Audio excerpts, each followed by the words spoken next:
que é o medo? Preocupação, vamos lá, amor. Inquietude. Sentir-se, né, incapaz, dificuldade do autocontrole. Eu tenho controle sobre a situação? Você tem controle da guerra? Não tem. Não tem. Então, aí que eu vou começar. Aí vocês Aí tu tem formam, ansiedade, angústia, entendeste? Você tem essa dificuldade de se controlar, de ter o domínio próprio. A gente fala tanto de domínio próprio, né? Fica apreensivo, né? Ai, mas o que será que vai acontecer? Fica naquela... Eu digo, né? Quem aí já assistiu os Avengers ali, Aqueles Avengers, só em inglês vem agora, parei. Os Vingadores. Os Vingadores. Isso, da Marvel. Isso, Vingadores da Marvel. E vai lembrar do Doutor Estranho, né? Que ele fica abrindo na frente dele milhões de possibilidades. Uhum. E eu digo que isso são os nossos diálogos internos e que nos causa ansiedade, né? Ficar abrindo esses milhões de possibilidades do que poderá acontecer. E na maioria das vezes, nada disso acontece. Nada disso acontece, exatamente. Mas vamos entender essa questão do medo. Então, aqui, o nosso foco por trás de tudo isso, dessa crise, existe uma emoção base, uma emoção que está reinando, que está dominando, que está sendo dissipada, que está sendo amplificada a todo momento. Então, mas vamos entender o que é esse medo. Então, existe um medo natural. Sim, existe um medo natural. O que é o medo natural? Aquele que ativa o modo luta e fuga. O que é isso? É a autopreservação, é a sobrevivência. Vamos dar um exemplo? Você está numa selva, você está na África, lá, né? Onde tem leões e animais selvagens. Animais selvagens. Então você está lá. Aí um leão vem correndo na tua direção. O que você vai fazer? Você tem duas opções. Vai sentir medo, natural. Vai sentir medo. Então, a hora que você sente medo, ou você vai lutar com o leão, vai dar uma de Davi, né? Mas talvez você não seja Davi. E você vai fugir. Não tem as habilidades de Davi, né? Você não é bom com a funda, com o bodoque, como dizer, com o estilingue, para algumas regiões. Então, imagina assim. Então, o que é isso? Olha que interessante. Nesse momento, você vai sentir angústia, você vai sentir ansiedade, você vai sentir até o pânico. Quando a gente fala disso, parece assim, tá, mas isso não é ruim nesse momento. Não. Nesse momento é luta e fuga. Luta e fuga. É sobrevivência. É igual a você... Uma coisa é você estar assistindo a guerra aqui na sua televisão. Eu já vou falar disso. Outra coisa é você estar inserido na guerra. Você está lutando lá. Então você vai sentir tudo isso por quê? Porque você vai precisar se manter-se vivo. Isso é um medo natural. É uma reação. Ou você vai fugir, ou você vai lutar. Que é o quê, né? Fica ofegante, a respiração, o coração acelera, a pupila dilata, a musculatura fica tonificada, fica todo rígido, né? Porque é uma resposta do perigo iminente. É uma resposta do teu corpo para aquele perigo. Isso, então... Porque tu precisa ter uma reação rápida. Então, há várias descargas ali de hormônios, né? Adrenalina, de cortisol, para que você fuja exato. Para você sair da estagnação. Para que você não fique parado. E seja devorado pelo leão. Exato. Tá, mas olha o que a Márcia falou. Perigo eminente é o perigo real, algo que está na tua frente, que você está vendo, vai acontecer, eu preciso ter uma reação. Então esse medo vai te impulsionar. Outra questão do medo é, estou perto de um penhasco. Opa, medo, parei, não posso chegar. O medo não deixa tu chegar, porque senão tu pode cair, escorregar. Frio na barriga, né? Friozinho na barriga, aquela questão assim. Ó. Então, esse medo natural é normal. Tudo isso que a gente falou é normal. Sim, tem gente que chega e eu tenho medo de altura. Normal, ter medo de altura. É uma autopreservação. Não, o problema... Vou abrir uma polêmica aqui. Eu gosto de abrir uma polêmica. Depois aguenta. O problema é quando você está viciado em adrenalina e gosta de fazer esportes radicais. Não vou citar esportes radicais. Tá, mas isso não é bom? Entenda. Você está estimulando o medo natural, que é para perigos eminentes. Algo raro. É algo raro. Não é algo toda hora. Você não vive na savana africana lá que está cheio de bicho lá, selvagem. É algo raro. Então, o problema é, a todo momento, tu ter adrenalina e cortisol. Isso entenda que isso é como se fosse um turbo, igual um motor. Vamos olhar para um carro, tem o carro, né? Aí tu aperta o botãozinho turbo ali e dá um gás a mais, dá um pique. É para isso. A adrenalina e cortisol é o teu turbo, para te reagir, para te fugir ou te defender. Agora, tu tá andando com o turbo toda hora, o que acontece? Aí entra o medo distorcido.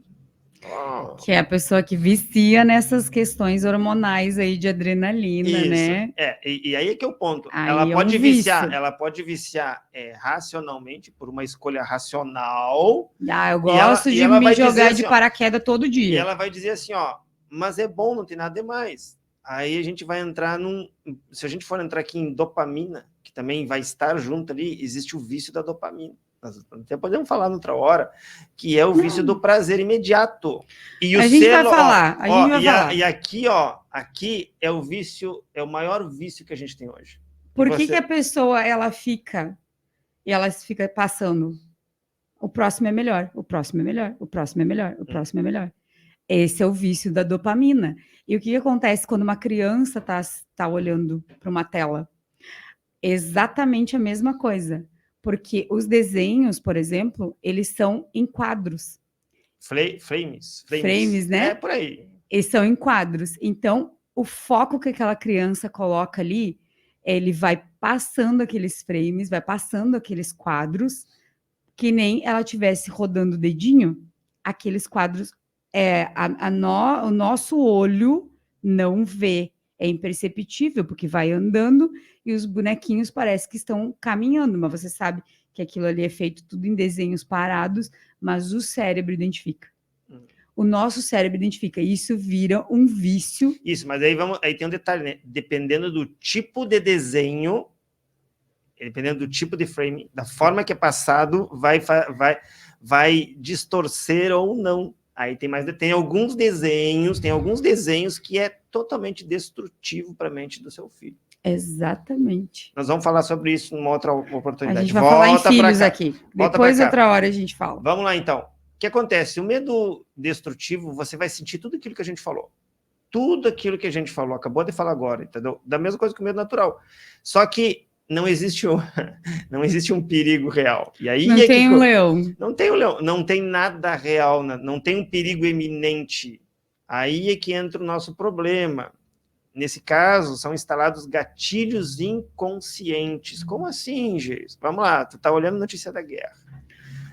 Entendeu? A notícia da guerra vira o leão da sua vida. Exato. Aí, cada vez que é o que aconteceu durante a pandemia, cada vez falava lá em hospital, tá todo mundo morrendo. A Márcia passou por essa questão. Exatamente, posso falar exatamente isso.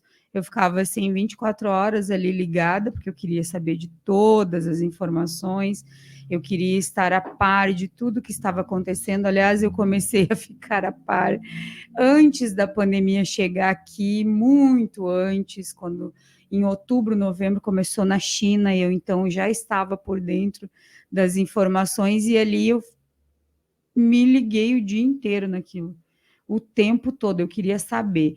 Aquilo ali gerou o quê? O leão da minha vida, né? O leão que me atacava todo o tempo, 24 horas por dia, e aí eu desenvolvi tudo aquilo que a gente falou ali, que é o que é normal num ser humano na hora da fuga, que é respiração ofegante, coração acelerado, pupila dilatada, musculatura toda enrijecida, né? Tonificada para poder reagir, mas reagir contra quê?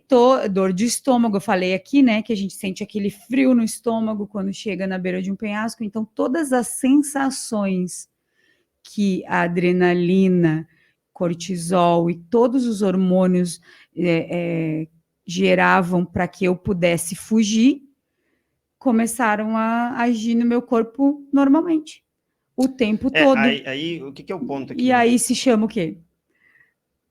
Transtorno de ansiedade generalizada, síndrome do pânico, burnout, depressão. E aí, o que a gente tem que entender? Então, o que a Márcia acabou de dizer? Assim, então, ela acionou o sistema de luta e fuga, certo? Vamos entender.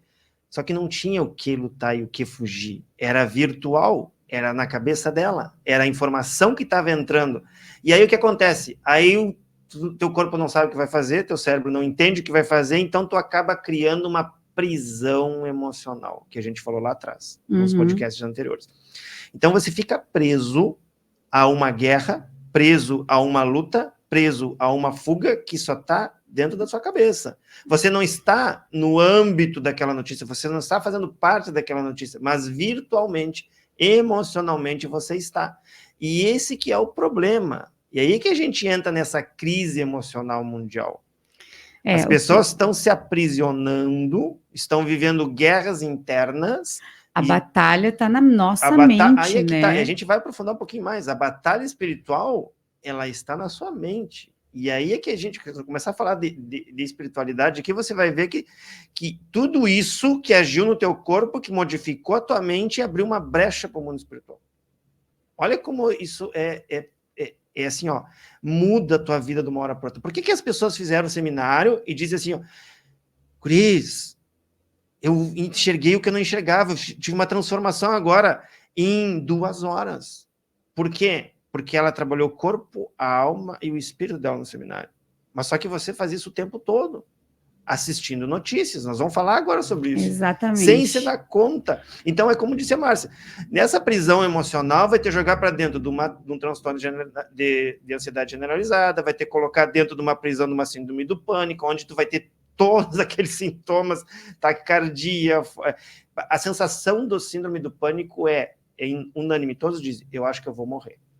E aí você faz todos os exames, mede a pressão, tá tudo bem, mas tu tá sentindo efeitos físicos, mas eles são gerados, para você entender, virtualmente. É dentro de você, é só você que tá, entendeu? Que tá sentindo. Por fora, você, clinicamente, você está bem. Até o coração acelera, né? Isso, mas não que vai dar um ataque cardíaco, alguma coisa do gênero, entendeu? A Márcia teve uma sensação de um derrame, de um AVC, ela sentiu um AVC. Sentiu AVC. E não houve AVC. Adormeceu todo o rosto, todo o braço, toda a perna, e era da ansiedade, né? Era uma crise de pânico. Então, hoje, pensa assim comigo, essas síndromes, burnout, hoje é uma coisa...